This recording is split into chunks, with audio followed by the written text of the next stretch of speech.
안녕하세요. 회계사의 경영처방입니다. 오늘은 회의가 많아질수록 왜 생산성이 떨어지는지, 그리고 어떻게 줄여야 하는지 쉽게 정리해드리겠습니다. 회사 규모가 조금만 커져도 대표님들이 자주 하시는 말이 있습니다. 하루 종일 회의만 했는데 정작 일이 안 끝난다.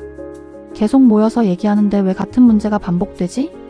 오늘 영상 끝나면 왜 회의가 늘수록 조직이 느려지는지, 그리고 무엇부터 고쳐야 하는지 기준이 생기실 거예요. 결론부터 말씀드리겠습니다. 회의가 많아질수록 생산성이 떨어지는 이유는 보통 3가지입니다. 첫 번째, 회의가 의사결정 대신 공유와 확인으로만 끝나기 때문입니다.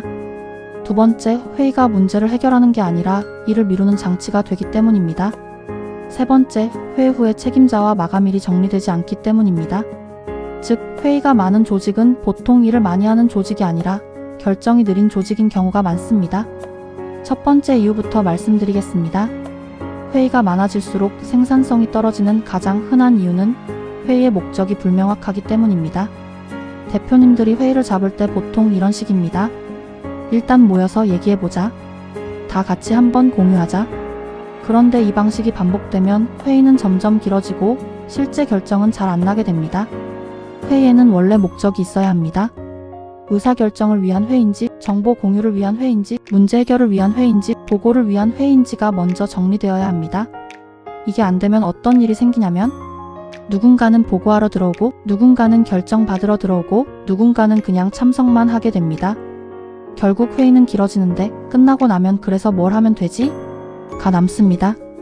그 순간 회의는 생산성이 아니라 피로를 만드는 시간이 됩니다. 두 번째 이유는 회의가 문제 해결이 아니라 일 미루기의 수단이 되기 때문입니다. 이건 정말 자주 보이는 패턴입니다. 원래는 담당자가 판단해서 처리하면 되는 일인데 괜히 회의 안건으로 올립니다.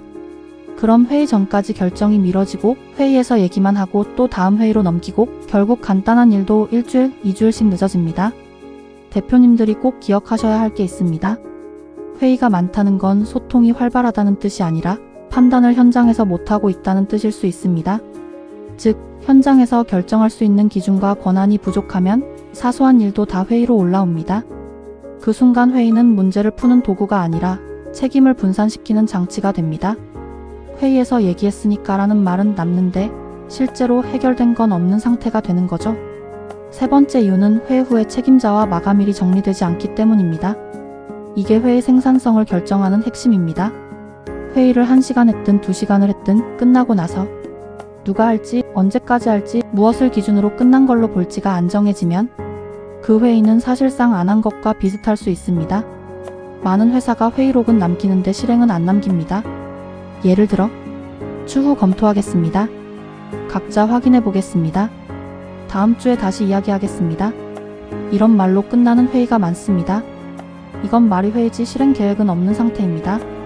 회의가 반복될수록 생산성이 떨어지는 이유는 회의 자체보다 회의 결과가 실행으로 안 이어지기 때문입니다. 여기서 대표님들이 자주 하는 오해가 있습니다. 회의를 줄이면 소통이 부족해지지 않을까? 이건 반은 맞고 반은 틀립니다. 회의를 줄인다고 소통을 줄이라는 뜻이 아닙니다. 오히려 소통은 더 명확하게 하되 사람을 묶어두는 시간을 줄이자는 뜻입니다. 즉, 회의를 줄이는 핵심은 회의를 없애는 것이 아니라 회의가 꼭 필요한 경우만 남기는 겁니다. 그럼 어떤 회의가 꼭 필요하고 어떤 회의는 줄여야 할까요? 실무적으로는 이렇게 구분하시면 됩니다. 첫 번째, 정보 전달만 하는 회의는 최대한 줄여야 합니다. 이건 문서, 메신저, 보고서로 대체할 수 있는 경우가 많습니다. 굳이 전원이 모여서 듣기만 하는 회의는 생산성이 낮습니다. 두 번째, 판단이 필요한 회의는 짧고 선명해야 합니다. 결정할 안건이 무엇인지, 선택지가 무엇인지, 결정권자가 누구인지가 정리돼 있어야 합니다. 이런 회의는 길 필요가 없습니다. 오히려 짧아야 합니다. 세 번째, 문제 해결 회의는 원인과 실행안 중심으로 가야 합니다. 현황 공유만 하면 안 됩니다. 문제가 왜 생겼는지, 해결안이 무엇인지, 누가 무엇을 언제까지 할지가 나와야 합니다. 네 번째, 정기회의는 관성적으로 하지 말고 목적을 계속 점검해야 합니다. 매주 하는 회의라고 해서 무조건 필요한 건 아닙니다. 한 달 전에는 필요했지만 지금은 의미가 약해졌을 수도 있습니다. 정기회의일수록 이 회의를 왜 하고 있는가를 자주 점검해야 합니다. 그럼 회의가 많아질수록 생산성이 떨어지는 문제를 어떻게 해결할 수 있을까요? 현실적으로는 5가지부터 하시면 됩니다. 첫 번째, 회의 목적을 한 줄로 적고 시작합니다. 이 회의가 공유인지 결정인지 해결인지부터 명확히 해야 합니다. 이 한 줄만 있어도 회의가 훨씬 짧아집니다. 두 번째, 참석자를 줄입니다. 모든 사람을 다 부를 필요는 없습니다. 결정에 필요한 사람, 실행 책임이 있는 사람만 들어오면 됩니다. 참석자가 많아질수록 회의는 느려지고 책임은 흐려집니다. 세 번째, 회의 전에 자료를 미리 공유합니다. 회의 시간에 처음부터 설명하면 시간이 길어집니다. 현황은 미리 읽고 오게 하고 회의는 판단과 결정 중심으로 가야 합니다. 네 번째, 회의 끝날 때 반드시 3가지를 정리합니다.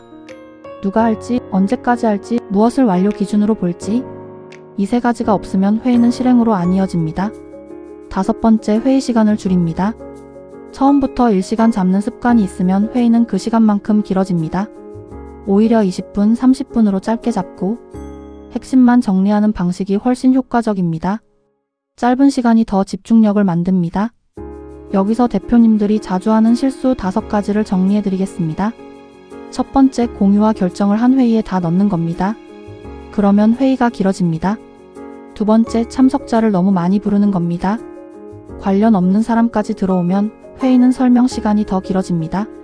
세 번째, 회의 전에 자료를 안 주는 겁니다. 그러면 회의 시간이 보고 시간으로 날아갑니다. 네 번째, 회의에서 결정을 안 하고 다음 회의로 넘기는 겁니다. 그럼 회의가 계속 늘어납니다. 5번째, 회의 후 실행 책임자를 안 정하는 겁니다. 이러면 회의는 있었지만 실제 일은 안 움직입니다. 그럼 대표님은 지금 무엇부터 바꾸면 좋을까요? 아주 현실적으로는 이 순서로 가시면 됩니다. 첫 번째, 현재 반복되는 정기회의를 전부 적어봅니다. 그리고 그 회의가 공유용인지 결정용인지 구분해봅니다. 이 작업만 해도 불필요한 회의가 보이기 시작합니다. 두 번째, 공유만 하는 회의는 문서나 메신저로 바꿉니다. 사람을 모으지 않고도 충분히 전달되는 정보가 많습니다. 세 번째, 의사결정 회의는 안건을 미리 적고 짧게 운영합니다. 무슨 결정을 할지 안 쓰면 회의는 늘 옆길로 갑니다. 네 번째, 회의 후 액션 아이템을 문장으로 남깁니다. 누가 언제까지 무엇을 하는지가 보여야 합니다. 5번째, 2주만 해도 회의 시간이 얼마나 줄었는지 비교해봅니다. 실제로 측정해보면 생각보다 큰 차이가 납니다. 대표님의 시간도 돌아오고 팀도 훨씬 덜 피곤해집니다. 이제 오늘의 실전 체크리스트를 드리겠습니다.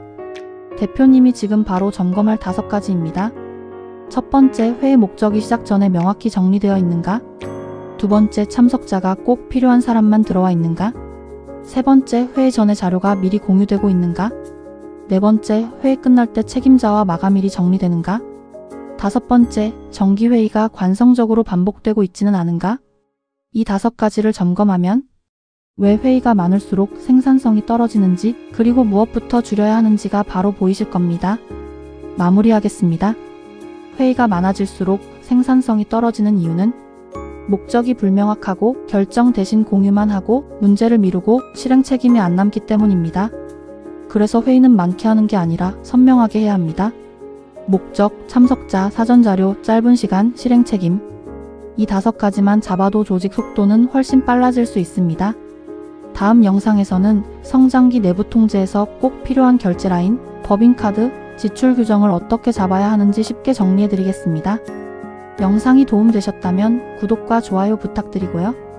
댓글로 현재 가장 자주 하는 회의가 주간회의인지 실적회의인지 운영회의인지 남겨주시면 그 회의를 어떻게 줄이고 바꿀 수 있을지도 예시로 정리해 드리겠습니다. 감사합니다.